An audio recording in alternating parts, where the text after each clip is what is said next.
Welcome back. You're still watching Journalist Cafe coming to you from Prism News Network here in Chicago. And I still have Mr. Dave Adeneko in the studio with me, still talking about the issues of the ongoing political saga in Nigeria.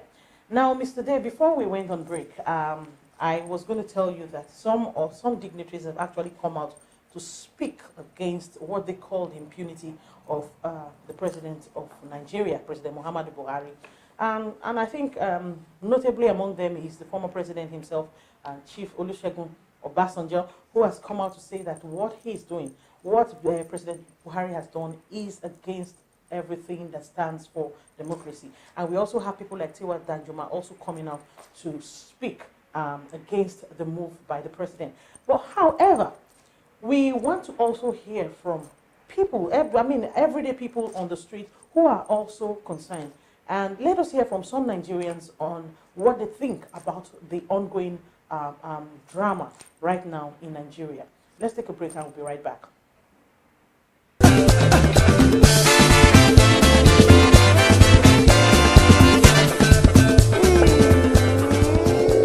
Easy.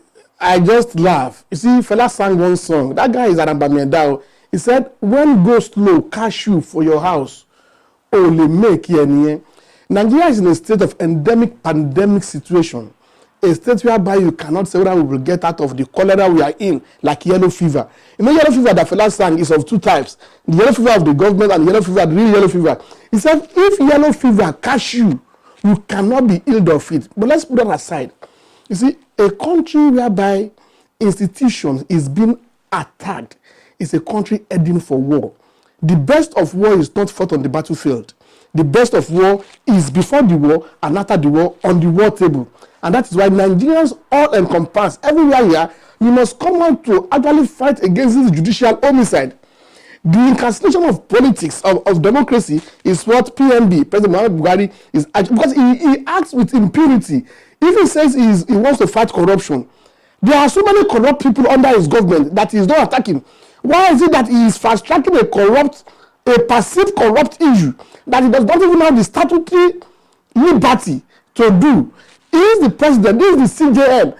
You cannot remove that person. You are co-equal according to democracy.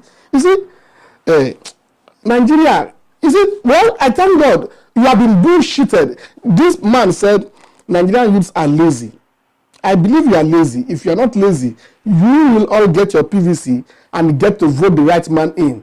Because if he is giving us shit, it's okay. Buhari is giving us bullshit.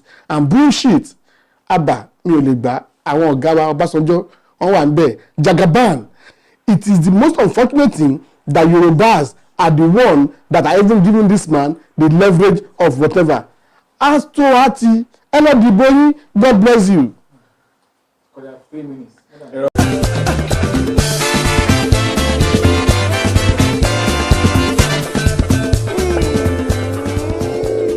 Mentioning people that you know you are going to put in their clips. Don't rush your statements. You know what I'm saying? So, Daniel also spoke. And you can even channel that. No, I cannot be speaking and then you guys will just be showing. Yeah. I think. Let's so go to that place, put it there. So like it's you that will introduce that next scene. That next scene. So we know what to put the scene in. Let's quickly hear from. Okay, so that was those were some Nigerians speaking on the issue going on right now in the country. However, Dave, one of the things that a lot of people have, kind of accused this present APC government in Nigeria is the issue of impunity and hypocrisy. I give you an example. The governor of Kano State, Ganduje, is one of, if I want to say the face of corruption, he should be the face of corruption in Nigeria, because this is a man that was recorded in his office, not at home, not somewhere, not in a hotel, in his office. The state office, the office of the governor of the state in the Federal Republic of Nigeria, accepting what appears to be bribe from contractors and people who have been handed over contracts to do things for the state. It's there. It's on video. Videos don't tell lies. It's recorded. But we've not seen any kind of court case brought against this man to kind of try him for corruption. Nothing seems to be happening when it comes to people who seem to be loyal to the APC government. And then, in a case like that, you do not, when the president turns a blind eye to such cases and such situations, and then the next thing, you want to suspend the Chief Justice of the country, and you do it in a very fast-paced manner. You are not patient enough to follow the due process and say, okay, let's sit down and watch how this happens. Let's see what the bodies that are responsible for actually handling situations and cases like this, let's see what they come up with. He's not waiting for that. He's just going in there and just trying to usurp, the process itself. What do you think? Can somebody legitimately say that this government is guilty of hypocrisy and impunity? Well, easy. I mean, if you look at some of the actions that President Muhammadu Buhari has taken, you won't have a choice but to agree with me that there is high level of hypocrisy. And I might want to call it again double standard. I mean, double standard. Okay, the other time, Vice President Osinbajo was accusing the former government under GEJ, government Jonathan, of grand corruptions. That few weeks or some months to the election, they went into this to Central Bank and they took a lot of money to. They claimed that the money was for security purpose, but it was actually spent for the election. That was what they alleged.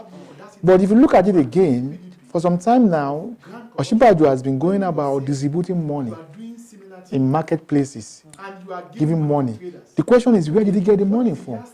What the timing? How come now? How come now that the election is about 3 weeks or 4 weeks that you are going about, you are giving money? Is this money part of the budgetary allocation? Who authorized this money? Where is the money coming from? So there are questions. Nigeria need to ask questions.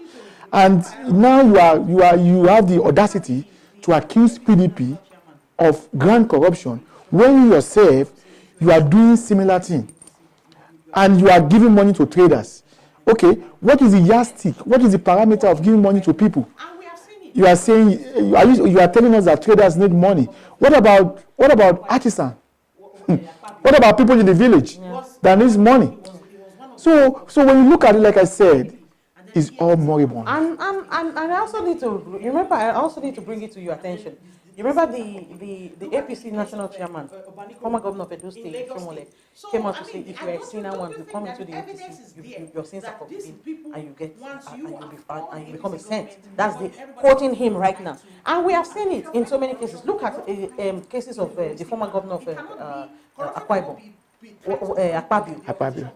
Once everybody knew he was one of the forerunners in PDP, and then the EFCC brought the case against him, and then the next thing you knew, he had jumped ship, he's in the APC, and then his sins are forgiven. Look at the case of Obanikoro in Lagos State. So I mean, don't you think that the evidence is there that these people, once you are for the APC government, everybody turns a blind eye to you, as if you're fighting corruption, you have to fight it in a holistic manner.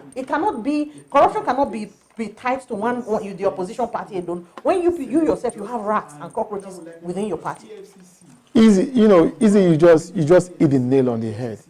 Whether we like it or not, it's not as if somebody just hates Buhari or somebody is speaking against Buhari. It is what in the public domain that you can establish. This government is guilty of selective justice. Whether we like it or not, we can see it. We all have eyes, we can see. We have ear, we can read. We see it every day. They put it in our face. There is, selective justice. And whether we like it or not, EFCC, the government is using EFCC against perceived enemies, against oppositions. Like you just said about Obanikoro. Obanikoro was on Hezai.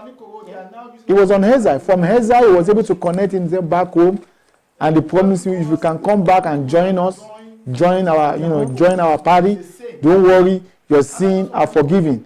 And what are we seeing today? Is sin forgiven. Even today, Obanikoro's son is one of the candidates in the Obalende constituency. He's going to be representing the Obalende constituency at the Federal House. Obanikoro's son. Same Obanikoro, they are now using Obanikoro as a witness against Fayose. Just because Obanikoro has joined their fold is a saint. And not just Obanikoro. I mean, look at even the government. Look at the case of the Secretary General to the federal government. The issue of the IDP, the internal displayed person. Look at what he did. The money that was budgeted to cushion the effects of poverty, the money that was budgeted to alleviate their pains and take care of those people. This man siphoned the money. People have to cry out before he was pushed out of government. But today he has not been prosecuted. So there's nobody can contest it that this government is not guilty of double standard, and this government is is guilty of impunity. And when I say impunity, I mean impunity of the highest order. Okay, we have been talking to Mr. Dave Adeneko, who has been kind of trying to analyze the issues ongoing right now in Nigeria as it pertains to the politics. The bottom line is there is trouble. There is trouble, and Mr. President, you are the person, the buck stops on your table.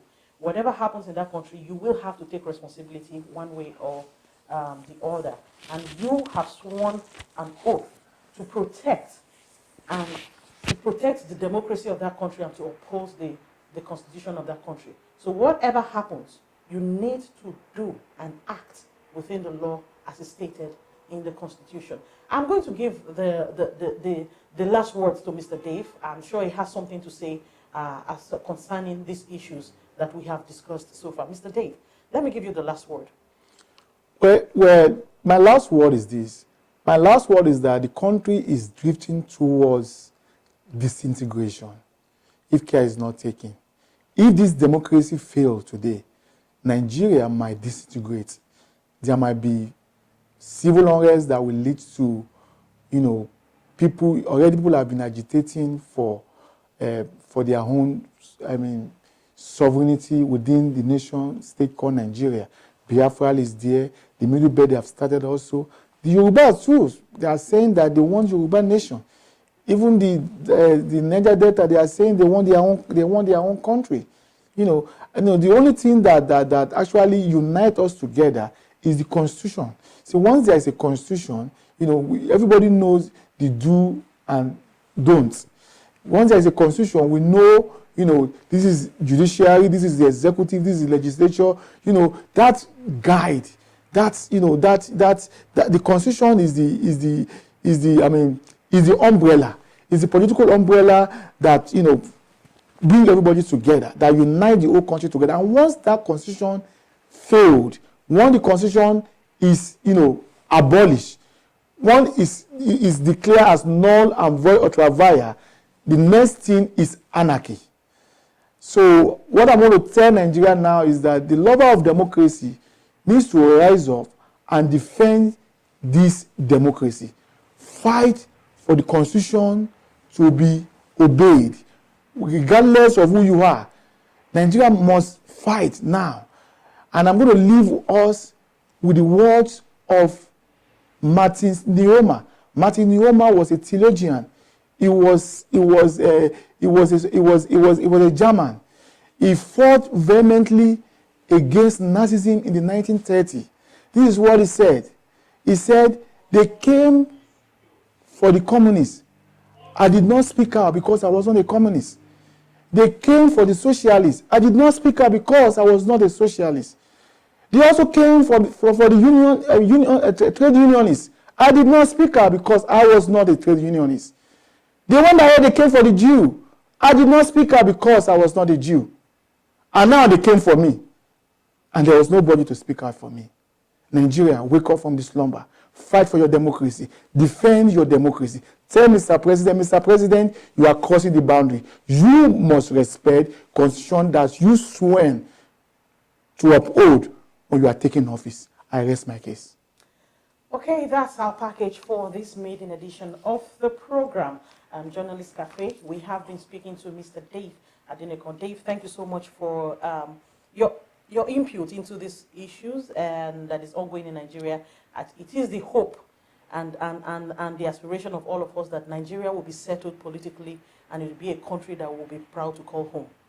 Thank you, Easy. Yeah. All right, that's our package for this week.